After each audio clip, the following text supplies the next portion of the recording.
DDA housing scheme 2022 आई हुई है। इसमें 18,000 फ्लैट्स हैं। सबसे ज़्यादा फ्लैट्स हैं नरेला नाम की लोकेलिटी में। ये जो आपको दिख रहा है ईडब्ल्यूएस कैटेगरी का फ्लैट है नरेला में। और जैसे कि आपको दिख रहा है हालत बहुत ज़्यादा अच्छी नहीं है। और क्योंकि हालत बहुत ज़्यादा अच्छी इन फ्लैट्स की नहीं है, इसीलिए ये सबसे ज़्यादा वापस किए गए थे पहले वाली स्कीम्स में। जैसा कि आपको जानकारी होगी कि 2018, 19, 20, 21 में जितने भी डीडीए की हाउसिंग स्कीम्स आई, उसमें से जो मकान वापस किए गए हैं वो इस बार डीडीए हाउसिंग स्कीम 2022 में मिल रहे हैं।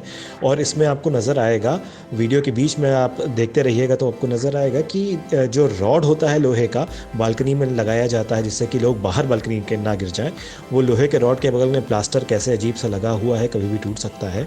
बाथरूम और टॉयलेट इतने छोटे हैं कि आप शायद घुस भी नहीं सकते। किचन की हालत ठीक नहीं है। ये नरेला वही इलाका है जहाँ की ना तो कोई मेट्रो फ़िलहाल है, ना तो आगे मेट्रो ट्रेन आने की अभी कोई न्यूज़ है। यहाँ पे इंफ्रास्ट्रक्चर बहुत ठीक नहीं है, बसावट नहीं है, लोग रह नहीं रहे हैं।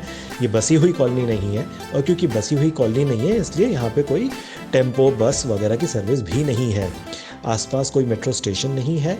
ये फ्लैट्स काफ़ी डिस्काउंट पे दे रही है डीडीए, और क्यों इतना ज़्यादा डिस्काउंट दे रही है इसको आपको सोचना पड़ेगा।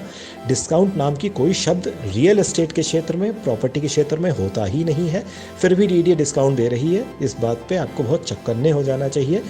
कभी सुना है क्या किसी को अपना मकान डिस्काउंट पे बेचते हुए?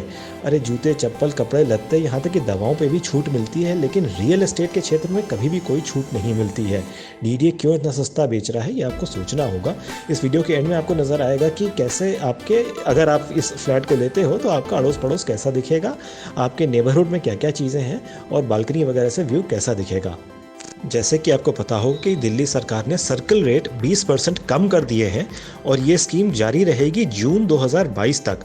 तो क्योंकि सर्कल रेट ऑलरेडी 20% कम हो गए हैं, यानी कि प्रॉपर्टीज़ के दाम तो वैसे ही 20% कम हो गए हैं दिल्ली में, तो जो डीडीए कह रहा है कि हम 40% डिस्काउंट दे रहे हैं नरेला के फ्लैट्स में, उसका बहुत ज़्यादा मतलब नहीं रह जाता है।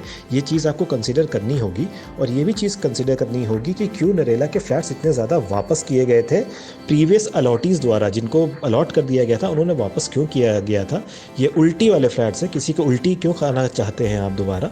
फिर भी अगर आप खाना चाहते हैं तो एक अलग से वीडियो हम और बनाएंगे, बाकी के कुछ फ्लैट्स दिखाएंगे नरेला के, और आपको उससे क्लियर होगा कि कैसे नरेला के ये जो फ्लैट्स हैं डीडीए के कम ठीक है। इसको फ़िलहाल इग्नोर करना चाहिए, इस पूरी स्कीम को इग्नोर करना चाहिए। इसमें वही वाले फ्लैट्स हैं जो दूसरों ने उल्टी कर रखे हैं। तो आप बहुत ही सतर्कता की ज़रूरत है। मैंने बहुत सारे वीडियोस बनाए हैं डीडीए हाउसिंग स्कीम 2022 के ऊपर, और उन सब में यही बात कही कि सतर्कता की ज़रूरत है, केयरफुल रहने की ज़रूरत है। बहुत ज़्यादा आपका इन्वेस्टमेंट बेकार जा सकता है अगर आप इनमें से किसी फ्लैट में फंस गए तो। एक बात आपको और ध्यान रखनी होगी कि जब आप एप्लीकेशन फॉर्म भरेंगे डीडीए हाउसिंग स्कीम 2022 का, उसमें हो सकता है कि आप किसी पर्टिकुलर लोकेलिटी का नाम भरें ही नहीं, जैसे कि सिरसापुर या द्वारका या वसंत कुंज, और हो सकता है कि डीडीए आपको ज़बरदस्ती वहाँ पे मकान अलॉट कर दे। एक बार अलॉट कर दिया उसने तो आपको जो रजिस्ट्रेशन फ़ी दी है उसका एक हिस्सा ही वापस मिलेगा। अगर आपने तुरंत के तुरंत ही मकान सरेंडर कर दिया, रिटर्न कर दिया, तो भी ये डीडीए का एक अजीब सा सिस्टम है। और इसके ऊपर बहुत खबरें आ भी चुकी है मीडिया में कि कई बार एप्लीकेशन फॉर्म में लोग भरते भी नहीं है किसी पर्टिकुलर लोकेलिटी का नाम, और वहाँ डीडीए उनको ज़बरदस्ती मकान अलॉट कर देती है। और जब वो वापस करते हैं उस मकान को तो डीडीए रजिस्ट्रेशन अमाउंट में से एक हिस्सा काट के वापस करती है।